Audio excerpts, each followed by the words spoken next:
Selamat malam, Bu. Perkenalkan, nama saya Iksan Tarantuane dari S211 dari UPH College. Terima kasih untuk waktunya. Pada kesempatan kali ini, saya ingin tahu sedikit pendapat Ibu terhadap etika dalam kampanye publik sebagai orang yang telah melakukan 2 kali pencoblosan. Sebelumnya, Ibu boleh perkenalan diri terlebih dahulu. Oke, baik. Selamat malam, If.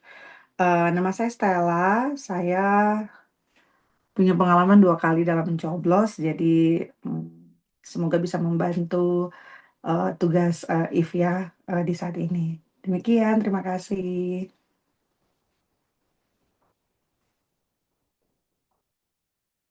Kamu expect Oke, apa, Mami jawabnya? iya bentar, kakak habis ini. Oke, oke, baik Bu, terima kasih atas waktunya. Baik, saya akan melakukan pertanyaan yang pertama, yaitu menurut Anda, apa yang dimaksud dengan etika dalam sebuah kampanye publik? Menurut saya, etika dalam kampanye publik itu yang pertama harus jujur ya. Jadi, karena kita memberikan informasi dan menyampaikan kampanye ini kan berupa ajakan, himbauan, dan mungkin penyampaian visi misi dari kita sebagai orang yang ingin mencalonkan diri menjadi sesuatu di mata publik. Jadi, etika dalam berkampanye adalah menurut saya harus jujur dan tulus dari dalam hati.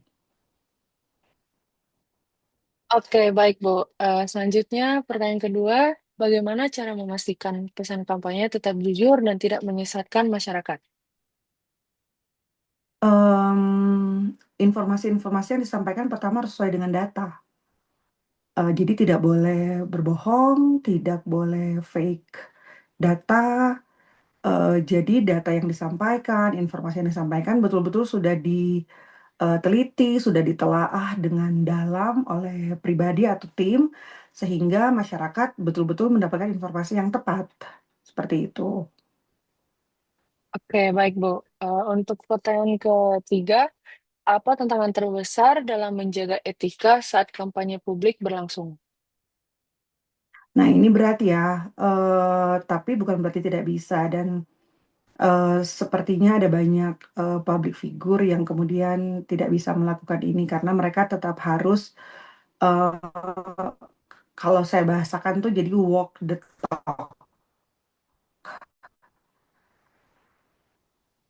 melaksanakan apa yang disampaikan. Jadi jangan kita bicara ke khayal, melakukannya bukan A, B, C, dan D. Jadi ini yang harus menjadi apa ya, satu standar oleh public figure agar dia boleh melakukan gaya hidup seperti apa yang dia sampaikan di depan publik. Jangan sampai dia ya tadi ngomong manis di depan banyak orang, tapi ternyata perbuatannya sehari-hari, tingkah lakunya sehari-hari itu tidak sama dengan apa yang dia omongkan. Itu sih menurut saya.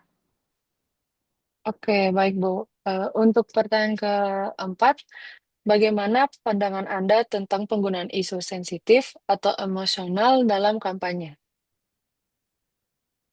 Nah, kalau misalnya ingin memasukkan isu sensitif dalam kampanye itu, ini benar-benar harus disertai dengan data ya, karena data dan kita harus tahu audiens kita siapa. Jadi, kalau memang isu sensitif ini memang akan menjadi agenda dalam penyampaian di kampanye, ini harus benar-benar disampaikan secara baik, secara em, yaitu terstruktur secara baik, dan data yang dimiliki itu adalah data-data yang tepat.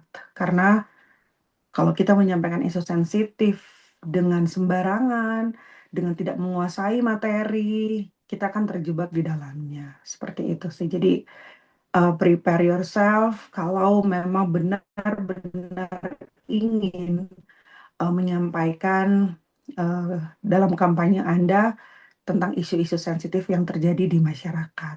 Bukan berarti tidak boleh ya. Boleh-boleh saja, tapi betul-betul kita harus menguasai isu ini dengan mendalam, dengan maksimal. Jadi kita tidak asal asal berbicara. Seperti itu, If. Oke, baik Bu. Untuk pertanyaan kelima, sejauh mana media sosial memengaruhi penerapan etika dalam kampanye publik? Ini dunia sekarang ya. Nowadays, itu media sosial sangat besar pengaruhnya. Jadi terkadang apa yang kita sampaikan eh, ada yang di-cut-cut, padahal misalnya konsepnya tidak berbicara tentang itu, tapi ada yang secara sengaja atau mungkin mereka bisa memotong-motong kalimat yang misalnya statement yang kita keluarkan, padahal sebenarnya masih ada lanjutan dari statement itu. Beberapa media sosial tuh kadang-kadang sudah mengkat gitu, tapi thanks to medsos juga ya, hari-hari ini kita kalau kita memang benar-benar tidak melakukan tidak pernah mengeluarkan statement itu, kita bisa langsung konfrontir. Tapi memang menjadi PR buat kita karena masyarakat kita kadang-kadang sudah percaya dulu dengan apa yang mereka lihat pertama, apalagi itu langsung viral gitu. Orang sudah termakan dengan isu awal dulu, padahal tidak begitu. Ketika orang mau mengklarifikasi, kadang-kadang orang sudah punya mindset, orang itu sudah ngomong begini nih, orang itu sudah salah. Jadi it's not easy untuk mereka mau mendapatkan berita atau informasi yang sebenarnya tepat. Tapi jika kita memang merasa dirugikan dengan hal itu, saya rasa tidak susah ya sekarang-sekarang ini. Kita bisa melaporkan, kita bisa bikin klarifikasi dan kembali membangun image yang baik agar penyebaran hoax itu bisa langsung stop ya, tidak lebih menyebar kemana-mana. Begitu, If. Oke, baik Bu. Untuk pertanyaan keenam, apa dampak dari kampanye yang tidak etis terhadap kepercayaan masyarakat? Dampaknya besar sekali karena masyarakat menjadi apatis, atau mungkin ya mungkin kasar ya ngomongnya apatis, tapi masyarakat menjadi kurang percaya kepada public figure. Mereka menjadi em, jadinya mungkin jadi malas tahu, mereka jadinya jadi em, ya jadi tidak suka, walaupun ada public figure yang memang betul-betul melakukan kampanye secara secara baik ya. Jadi karena ulah beberapa orang yang melakukan kampanye yang tidak jujur ya, atau sudah jelek di mata masyarakat, ini menjadi menjadi apa ya, menjadi bumerang buat public figure yang lain. Tapi saya rasa masyarakat kita sekarang juga em, cukup pintar kita untuk mencari informasi, Mak, dan harusnya mereka bisa melihat mana yang jujur, mana yang tulus, dan mungkin mana yang sekedar NATO, not action, talk only. Gitu. Oke, baik Bu, masih ada 4 pertanyaan lagi. Nah, Wow, menurut banyak ya. ya, Katanya betul. 7. 10, 10. Nah, baik.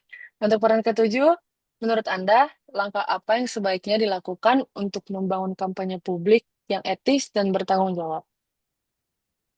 Silakan, Bu. Itu tadi ya, kita harus punya misi yang jelas, jadwal yang jelas, materi yang benar-benar kita kuasai dan relate to masyarakat, nggak usah ngomong yang terlalu mengada-ngada, em, just be yourself, dan ya itu, walk the talk.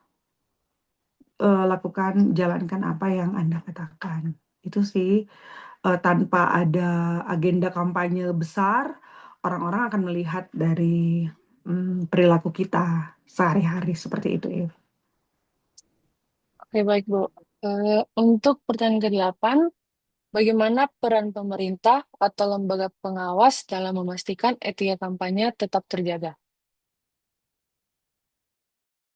Iya ya, ini peran pemerintah juga sangat penting ya. Mereka harus menerapkan standar apalagi karena ini kampanye di depan umum ya untuk melibatkan masyarakat. Jadi benar-benar harus ada badan badan khusus yang memonitor setiap pelaksanaan kampanye-kampanye agar ya jalannya kampanye juga pertama aman, tertib, tapi juga materi-materi yang disampaikan itu benar-benar materi yang benar, materi yang tepat, materi yang akurat, bukan em, sekedar sekedar comot info sana, comot data dari sana, tapi tidak menguasai data atau materi yang disampaikan. Jadi perlu ada em, tim pendampingan atau mungkin apa ya tepatnya kalau disampaikan tim tim apalah dari Keamanan. pemerintah pengamanan. Ya tim khusus dari pemerintah supaya para peserta yang akan mengikut kampanye atau orang yang akan memberi kampanye itu tidak asal-asalan, tapi mereka tahu ada tim pengamat lah kayak gitu, tim pengamat. Mungkin seperti itu. Baik, Bu. Ini dua pertanyaan terakhir.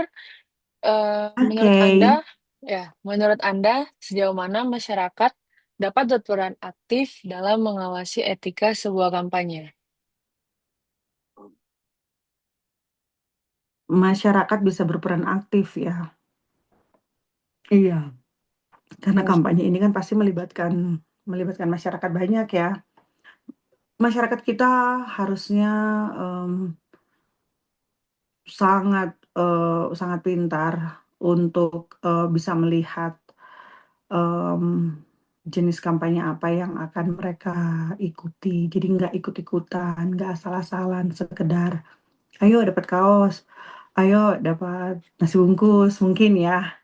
Tapi mereka sudah bisa secara jeli melihat bahwa oh kampanye dari sosok ini adalah kampanye yang eh apa ya, ini worth it nih untuk kita ikut atau tidak worth it untuk mereka ikuti. Jadi hmm, masyarakat kita harus jauh lebih lebih itu ya, lebih peka melihat sosok yang akan memberikan kampanye maupun agenda atau subjek yang akan disampaikan oleh orang yang akan memberikan kampanye tersebut. Begitu ya, Yuf.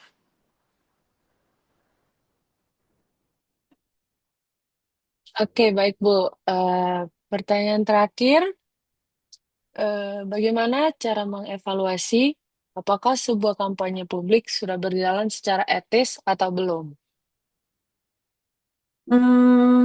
Kalau mau membutuhkan feedback, kita mungkin tim yang akan memberikan kampanye tuh bisa melakukan survei atau tadi ya tim pemerintah yang melakukan pengamatan bisa melakukan survei kepada masyarakat yang hadir apakah kampanye yang mereka ikuti itu sudah berjalan etis dan sesuai gitu. Jadi harus ada feedback dari kedua belah pihak bahwa eh, harus ada feedback kalau kita ingin mengetahui apakah kampanye tersebut sudah berjalan sesuai dengan kaidah-kaidah kampanye yang diatur. Seperti itu.